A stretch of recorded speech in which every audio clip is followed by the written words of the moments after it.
this is going to be another key pose that we go over today, the glute bridge. And a lot of people have issues with the glute bridge because of improper positioning from the start, and this creates a less than ideal movement pattern, which can lead to often low back pain. So we want to make sure that we go over the fundamental cues, make sure that we're putting our spine and our hip girdle in the right position so we can do these without creating any kind of long-term repercussions for our spine. So the setup position is the most important part. If we set up well, we can usually execute well. So I'm going to use Fausto here to demonstrate for you guys how to align the low back and the spine and the hips before we press up into our glute bridge, and how to maintain that position at the top. So we're going to start with our knees bent, feet flat.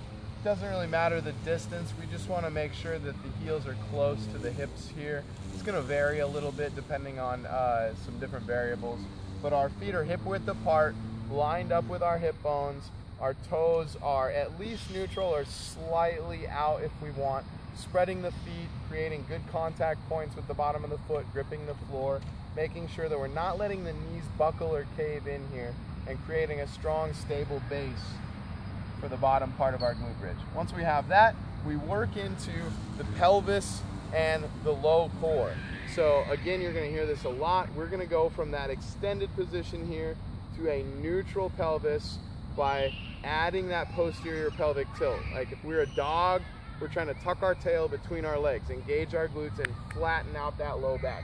What that's going to do is press his low back into the floor. I want you guys to have no daylight under here. You shouldn't be able to fit a finger underneath the low back. So that means that he's engaging those glutes, tilting that pelvis. That's step one. Step two, we engage the top of the core, the top of the abs, by exhaling and flexing to bring the ribs down. You'll notice his ribs aren't popped up. He's got a nice contracted position in the front of the core. So that's the two cues. Think of it like a sandwich. You're trying to squish the bottom part and the top part of the buns together to squeeze the sandwich, your spine being the sandwich, okay? So once he's in this nice neutral position, his legs are strong, knees are just slightly outside the big toes, he's going to engage the hamstrings and the glutes and lift the pelvis up while keeping his abs flexed and ribs down. So you'll notice as he comes up, he still maintains that nice pelvic tilt. What that's going to do is it's going to give him a nice stretch through the quads and the hip flexors up past the pelvis. Go ahead and come back down. And then as he returns, he maintains that nice stable spine, that nice stable low back all the way down. You'll see as he's rested on the bottom, still no daylight. He's still got light engagement in the core and the pelvis and the glutes to keep that nice locked in stable position. Then he presses back up and he's just working on tilting that pelvis up as he stretches through these quads.